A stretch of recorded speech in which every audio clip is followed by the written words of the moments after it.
Okay, thanks for sticking around. This is our 7th brand challenge. 7th, okay? And we're ending strong. We're ending very strong. I'm going to explain for anyone who's just walked in what is a brand challenge. We have an epic brand. We've got Cano Water with us. They've put forward a challenge. We've then got 5 startups. They're going to pitch for 3 minutes each, and then we're going to crown a winner. Everyone excited? Few whoops. Awesome. Let's just explain a little bit about CoCubed and what we're doing in the House of Innovation.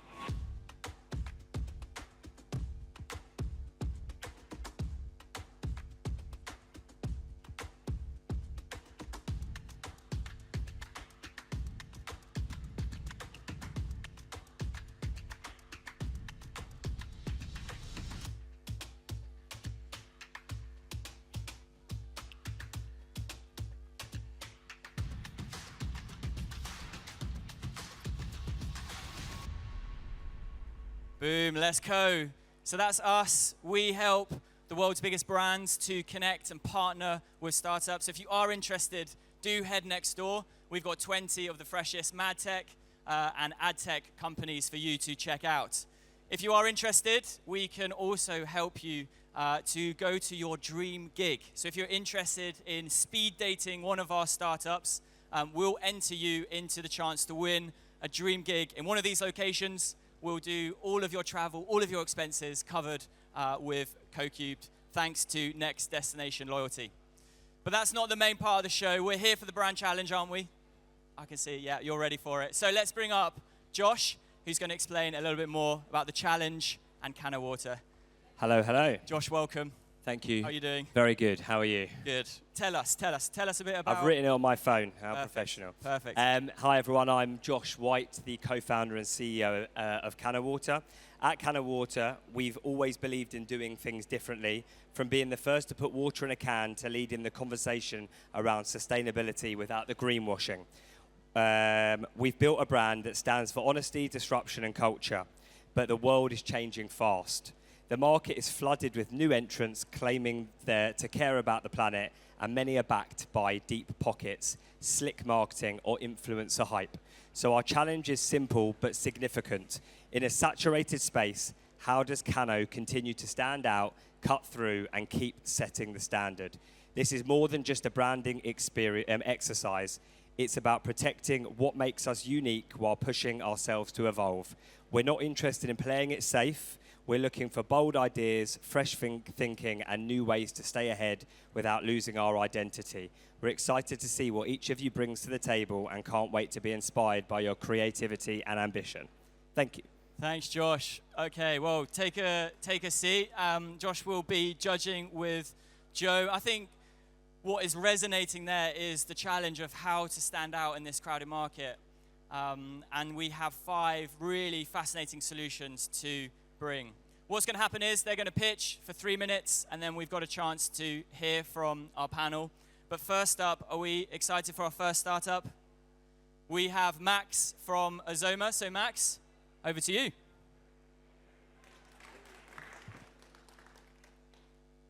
Hi guys. I'm on brand, you see. There we go. Cool. So we are Azoma, and we help brands to get mentioned in AI search like ChatGPT, Amazon Rufus, Perplexity, all of these new AI engines.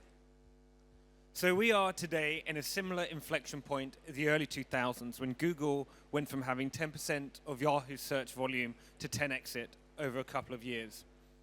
Back then, the AI algorithm of the day was a PageRank algorithm, and some brands understood how to hack or make best use out of this algorithm, such as TripAdvisor, who, for example, gave hundreds of thousands of backlinks to all of the restaurants and hotels, therefore driving a lot of traffic back to their site and getting 200 million organic monthly traffic. But this also had some losers, this previous shift. Virtual tourists, probably no one here has heard of them. Looking around, no. They actually started the month before TripAdvisor and shut down in 2017. Many reasons that businesses fail, but if you listen to the CEO of TripAdvisor on podcasts as I have, he does talk about the SEO strategy as being critical. So today, 58% of consumers have replaced traditional search engines with AI tools for product search and discovery. And this goes up to an amazing 93% when we're talking about Gen Z. And at Azoma, we are experts at optimizing for LLM-based search. We've been doing it for 3 years. We're delighting some big-name customers like L'Occitane, Zappos, and a bunch of others you can see there. And to briefly run you through how it works, we take and we ran this for you, we take the topics that you want to be visible for, such as sustainable packaging, canned water, etc. We send hundreds, we let you set the persona, who you're targeting. So we made this up, but let's say you're targeting a 20-year-old graphic designer in London. We then send hundreds of thousands of prompts to the AI engines. We've got a pattern that looks at how the AI engines scrape the internet in terms of their web traffic, the responses we get back, and we predict how people are talking to these AI engines. We then give you an overview of what these conversation topics look like, what people care about when they're asking AI about various topics. We show you what the most cited sources are in AI and where you should target your marketing activity, how your brand sentiment compares versus competitors and share a voice, when you're coming up in ChatGPT shopping, what is prompting the ChatGPT shopping results, all the way down to the action point. So we help you with the technical optimization, the LLM.text, robot.text, all that kind of good stuff, and also generating content at scale. So this is product listings, this is blogs, this is recipes, this is stuff that's going to be picked up by the LLMs because it's answering the questions that people are asking around your topic, and more. So yeah, that's us if you want to scan and check us out. But yeah, happy to take the questions. Thanks, Max. Guys, you want to come up on stage? Joe and Josh. So an interesting approach to standing out and approaching the brief. Questions for Max? Yeah, thank you so much. I guess first question is, so you've kind of shown the tool and how that would help us target and producing the content. How would you show it, like how would you measure that as success? So we will, if I can use my visual aid, we will measure for you how your share of mentions in AI search are increasing over time based on the content. But also you can track this yourself by how many people coming to your website via ChatGPT, your sales on Amazon, and your increase in bestseller rank and conversion on Amazon. So there's a bunch of like internal stuff that we will show you, but also then the external metrics that you can track. Amazing, thank you. And is it mostly self-serve on the platform? Or We give each of our, we mostly work at enterprise. We give all of our customers an AI visibility engineer who will help them to implement the stuff. But we are a technology platform, not an agency, so we work with agencies, but we will give you this tech, and yeah, you can go in and play around and do some stuff, but we'll help you as well. Thank you. I don't have any questions. Bro, all right, let's give Max and team a round of applause. Thank you. Thank you. Thank you, well done. Excellent. Okay, we're now going to go into the world of Uber personalization, and to help us explore that, we have Jeremy from Super Benji. Let's give Jeremy a round of applause.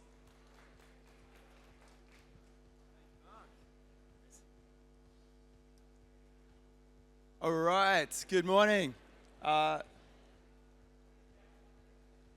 we go. Josh, congrats on what you've built with Cano Water. It's super cool, and huge respect to what you're doing. I've got an idea that I think could be interesting for you, get some quick wins, generate some cash, but hopefully it's very interesting to everyone in the audience as well. By way of background, I used to be a marketing director at Unilever, and then I built a consultancy and basically realized how difficult sales is, B2B sales in particular. And so the idea that we had for you, Josh, is how do we take the pain out of sales, and how do we perhaps get Cano Water into more businesses, more events, more things like MadFest, for instance.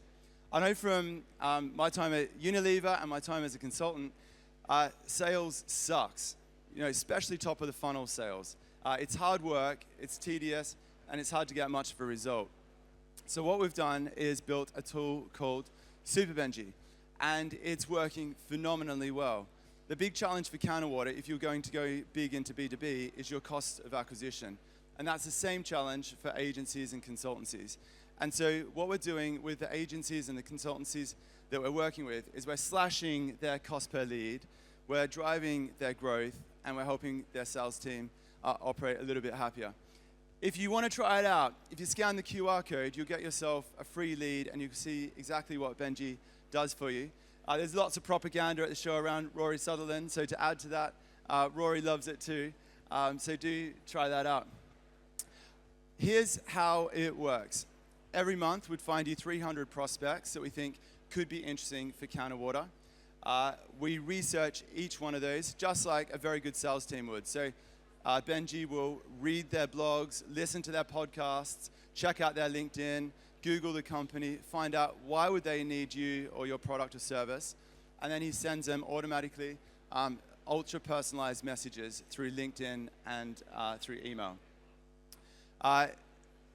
What this looks like, perhaps, for Cano Water is this. So let's say we wanted to focus on going into Goldman Sachs. Benji's found you Dean Tracy, who looks after hospitality and operations at Goldman's. He's then done some research on Dean. He's seen him on their company website. He's found some references to Goldman's sustainability agenda on a podcast, and he's seen a reference to Dean on LinkedIn. So the first thing Benji does is goes on under Josh's account or someone in your team. He likes and comments on that post, and then follows that up with a very personalized connection request. After Dean connects with Josh, he then follows that up with a personalized message, encouraging Dean to get on a call and explore the opportunity further. This is working phenomenally well for agencies and ad tech companies, but we also think it could work really well for Cano Water, given your B2B strategy. We're doing this for a coffee company, and we're getting fantastic results for a coffee company. Obviously, slightly different proposition to you guys, but we're really opening up opportunities for them to get into corporate offices, co-working spaces, all of that sort of stuff. It's slashing their cost per lead. It's getting a fantastic reply rate for cold outbound, and it's increasing the number of trials they're receiving on their coffee. So if you're interested in how you can generate more leads, get some quick wins, and hopefully start to dial up your B2B business, then please, check it out. Amazing. Thank you, Jeremy. Guys, you want to come up for questions for Super Benji? An interesting approach to B2B. Do we have questions or feedback? I think it's a really good idea. How do you make sure that Benji feels more human? I get a lot of AI messages, and I can tell very quickly that it is AI. How do you maintain that human feel? Yeah, it's a really good question. We are working with quite a few teams on this, and one of the sales guys said to me, your AI is more human than our humans. I think the key to any human connection is showing a connection, showing something that you've got in common or something that is like similar agenda. So there's a lot of work at the moment around like, show me you know me, but to be honest, show me you know me is not enough. You have to show me that you're relevant to me and that you understand me.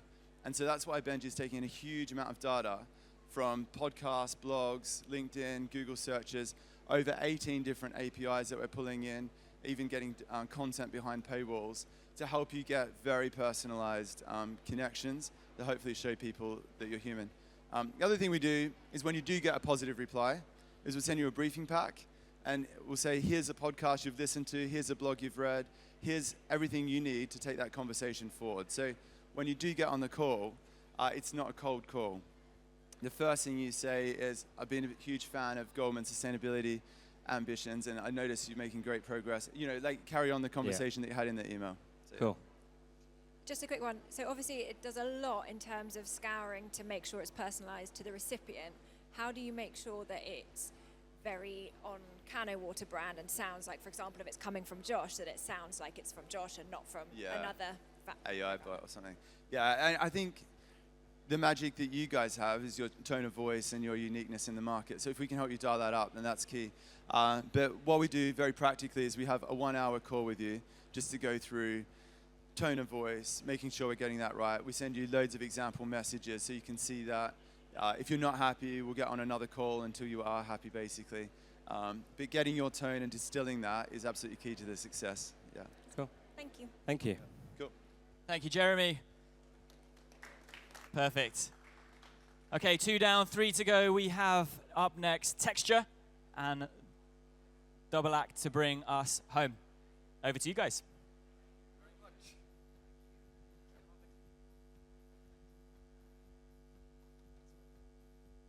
Hi everyone, thanks very much for inviting us here. I'm Stuart Youngs and I'm joined by James Carney here, and we're going to show you a little bit about our product. Right, let's go.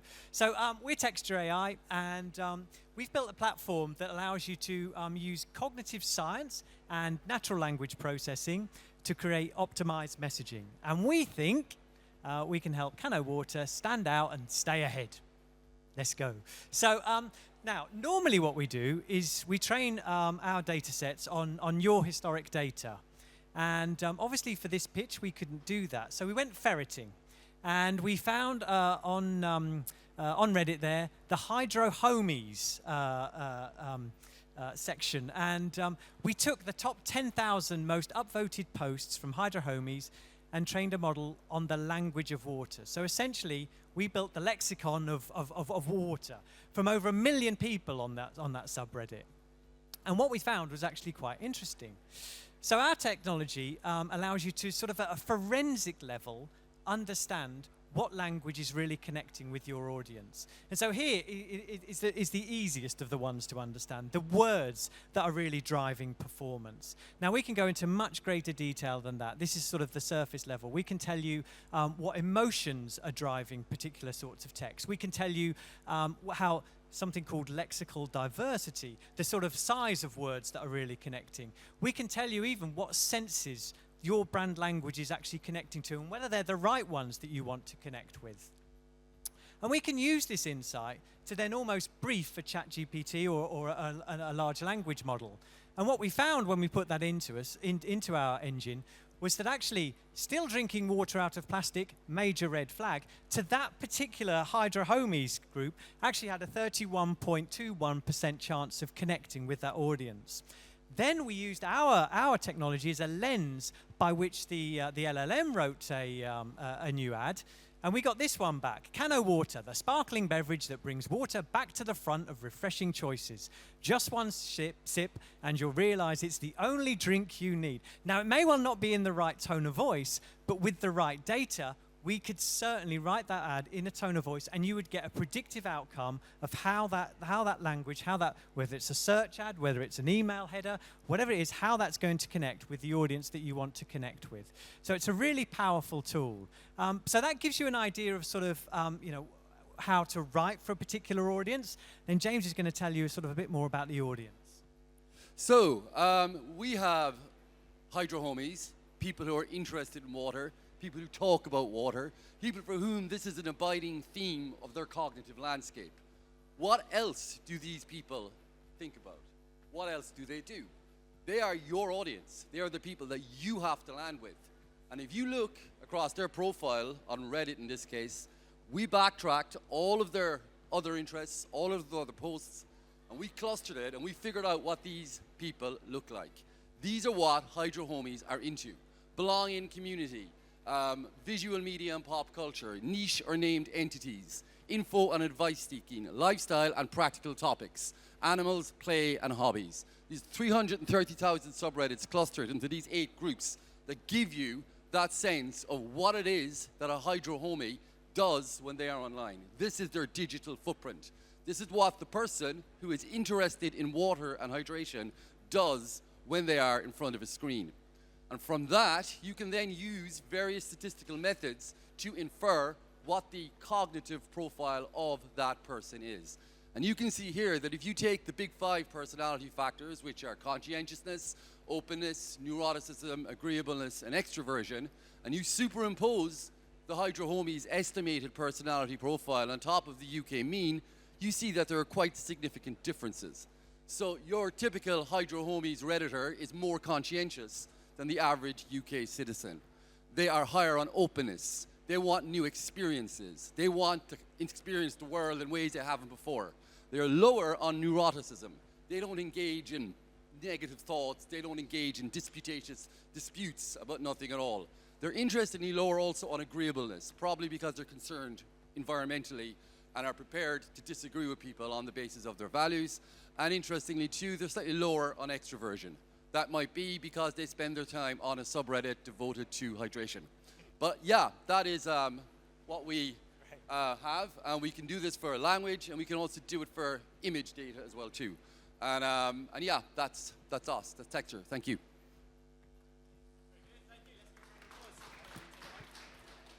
Amazing, Hydro Homies. All right, questions for Texture. The Hydro Homies ad that it spat out, it felt for me very off-brand and very heavily AI. How do we keep the tone of voice on brand if it's just, obviously, if it is AI? Yeah, absolutely. That was trained on Reddit data. It was not trained on Cano Water data. What we would do is we would train the model on Cano Water data, optimize on the metrics that mean something to you guys, and then we are able to blend the two, and we make sure that we can get the perfect Hydro Homies kind of lexicon. So it learns the brand. Learn the brand, exactly. Got you. Probably worth mentioning, we can also layer in your tone of voice. So that becomes another layer, so you can get exactly the right messaging that's going to connect and perform, but done in your tone of voice. Okay, cool. Thank you.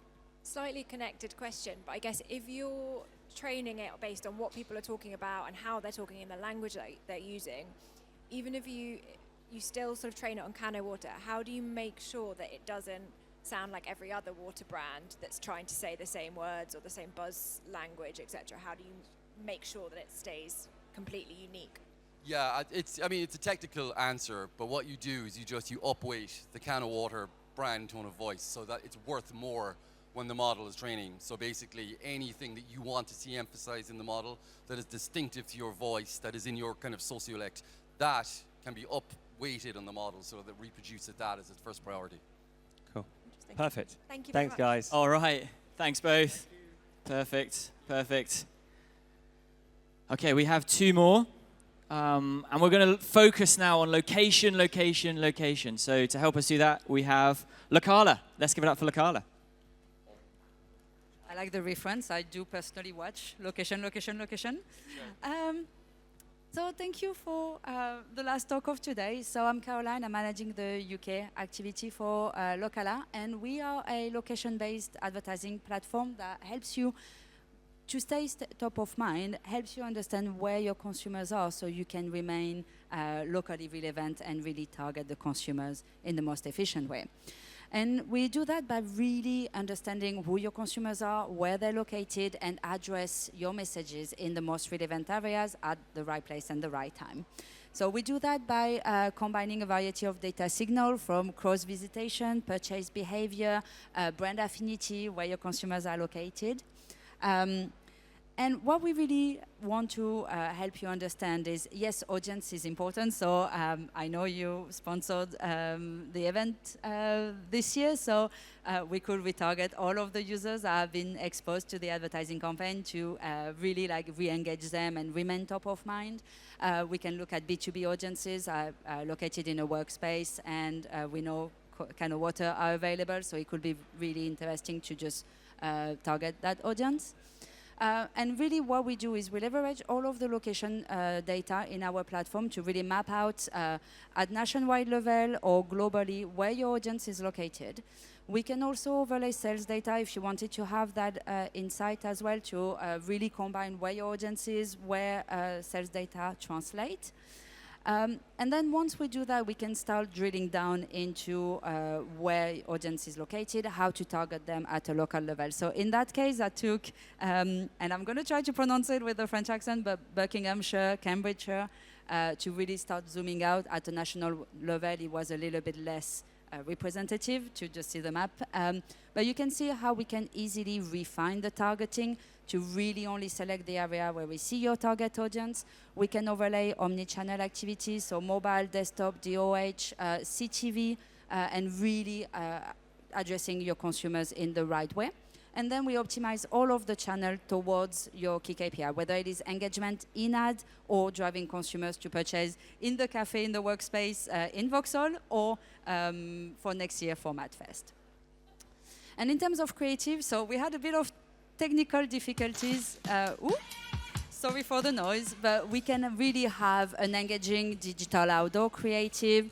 We can look at engaging mobile creative, looking at hotspots, providing like sparkling versus still.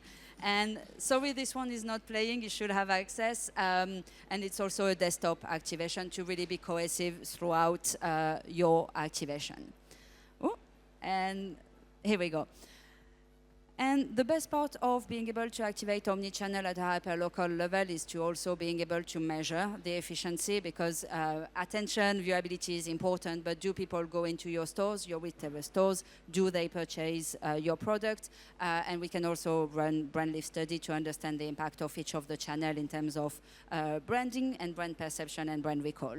So overall, it's understanding your audience, how to target them locally, and how to measure more efficiently. So I don't know if you have any question, but this is us. Excellent, thank you. Let's give another round of applause for Locala. Josh and Joe, keen to hear your feedback or questions. Sure, thank Hi. you.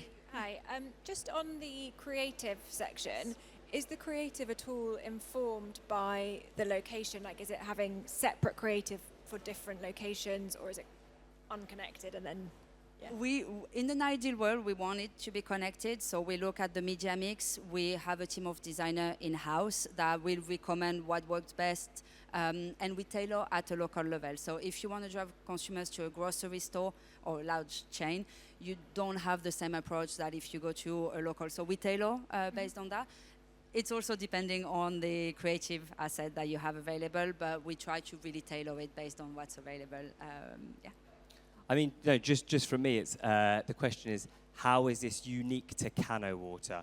So I guess, that's the biggest thing for us as a brand that's trying to do different to anyone else. Absolutely. Well, for us, what we do is really the hyper-local. So every map I show you will change based on the brand, based on your target audience. So every time you add a KPI for, I don't know, if you want to target MadFest people, I will be able to find them, tailor them based on your KPI. So every single approach will be tailored to your brand, your objective, your audience. So this is really how we make it relevant to you.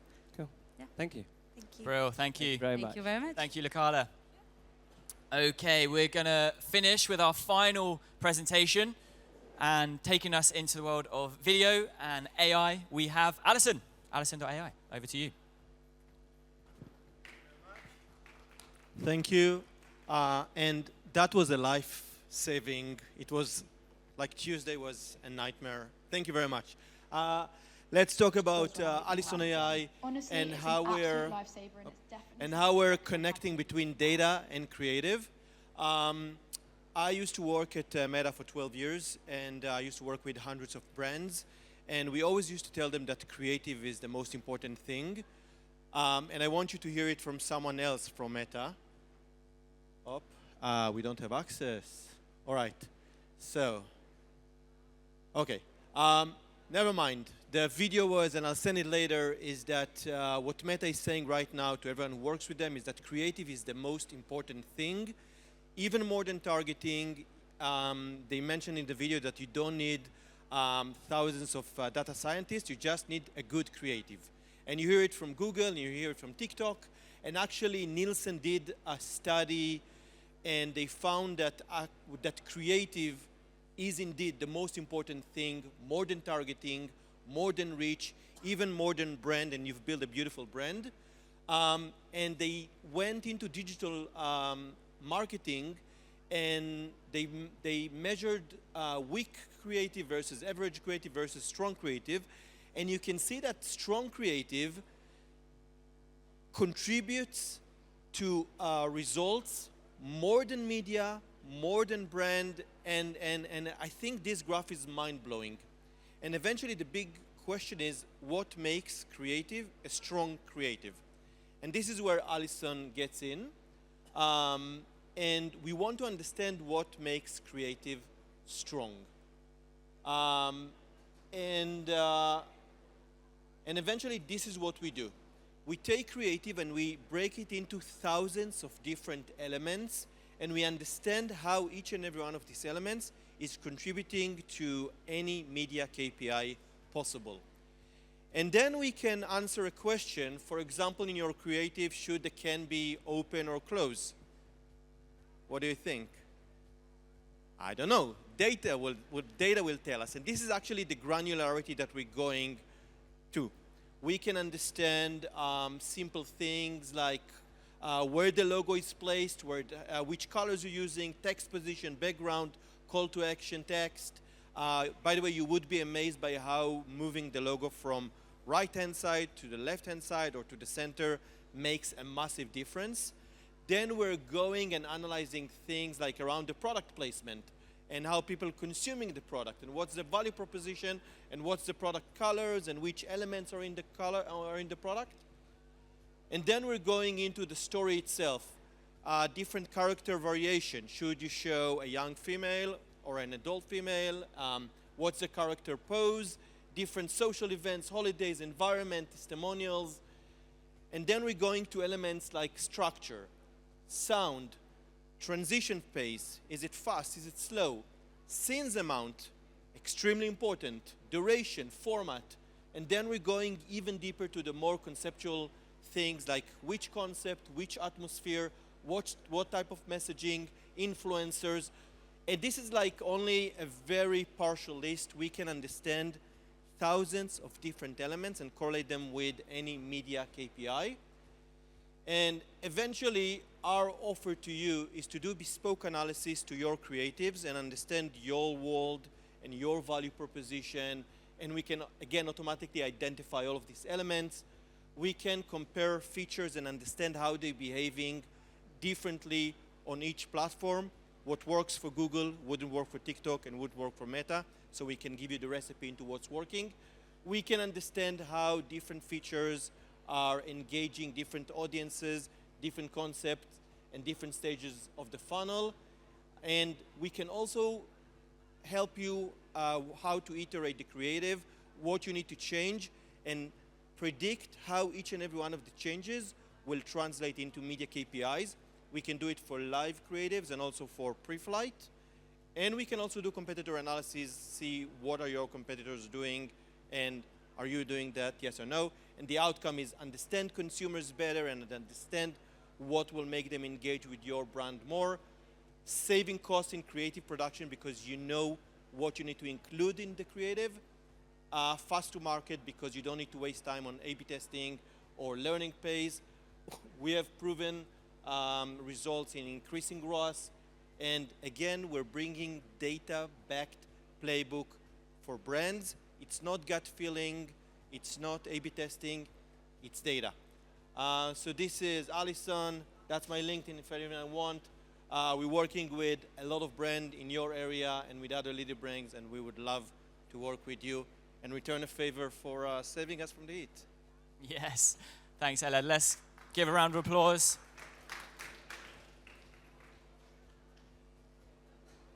Josh and Joe, questions for Elad and Alison.ai. Yeah, sure. Thank you so much. On the outcomes section, is it purely sort of making recommendations based on existing creative, or does it make recommendations to create certain new creatives? So we're doing the analysis on current creatives. If you don't use any features, we won't be able to analyze them. But this is why we're doing the competitor analysis. So you're able to see what your competitors are doing that you're not doing, and again, in this granularity. And then you can be inspired, still with pride, or differentiate yourself and say, everyone are using pink, I'll use black and white. Thank you. No, I think it's really good. In a world full of competition, as we know, and everyone trying to be us, how does the technology, if someone else had the technology, how would it make sure that Cano Water is its own person or thing, rather than showing the other brand that is going into the same direction as us and trying to copy us, not the same creative? So our analysis is bespoke for you. We don't use any industry benchmark, and we don't want everyone to be the same. More than that, we even encourage brands that are working with us to start do filtering and understand how specific elements are impacting audiences or part of the funnel, because we want to create something that is bespoke for you. And we want to take your tone of voice, your brand book, and just make sure that the right recipes, and sometimes it's moving like small things, are there to achieve even more engagement from consumers. Perfect. Thank you very much. Cool. Thank you very much. Okay, thanks, Elad. Thank you, Josh and Joe. They're now going to deliberate. So we've seen 5 fantastic pitches, all, I think, hopefully you can agree, different approaches to how Cano can really differentiate itself, but continue to stay ahead of the curve, stay ahead of the game. Whilst they're doing that and turning over the pitches in their minds, thinking deeply, who could they partner with? Who could they take forward? I'm just going to remind you what we're doing here at the House of Innovation. The House of Innovation is still open for connection, for collaboration, so do head next door. We're still running speed dates. We're still having a chance for you as well to win your dream gig. So if you do want to speed date, come and find one of us in a lab coat. Give us a brief, give us a challenge, an opportunity, and we'll set you up with 3 or 4 of our game-changing startups next door. Okay. A few more minutes. 1 more minute. Perfect. I'm going to head to the front row just to get a sense. How are you enjoying MadFest? Locala, how's it been for you? It's been really good. It's been really busy. A lot of good talks, good interaction. I think people are really interested in just discovering, and they're asking everyone is asking such good questions. So it's been really refreshing. Yeah, it has felt like the place of curiosity, hasn't it? I think people asking questions, people wanting to collaborate, and this House of Innovation. Although we're a bit of a maze to find us, I think it's the best kept secret at MadFest. Okay, Cano Water team, do you want to head back up? Let's give them a round of applause. A crazy busy time for you guys over the summer period to take out an hour to do this, so thank you. Let's talk through the solutions and love to hear your winner. Yeah, no, thank you all for presenting. All were really, really great, and I'm sure you guys didn't have much time. So yeah, props to you all. I think that we were both in agreement of the winner. I think, for us, it's very, very clear. Creative is number one for Cano and brand. It's something that for many, many years we've tried to unlock what is the absolute perfect way to speak to consumers, especially, as I said, and the challenge says, in a world full of competition and people trying to copy you. So any way of making the creative bespoke is key. So the winner, as I'm sure you can imagine, is Alison. Thank you very much. Amazing. Let's give Alison a round of applause. Well done, Elad. Well done, Alison. Let's do a photo op just here. So Elisa will just come centrally, grab a photo for the team. Excellent. Another big hand to Elad. Thank you again, Cano Water team. And that is us. Thank you, Josh. Thank you, Joe. We will be still here, so come and say hello and enjoy the rest of your mad experience. Thank you.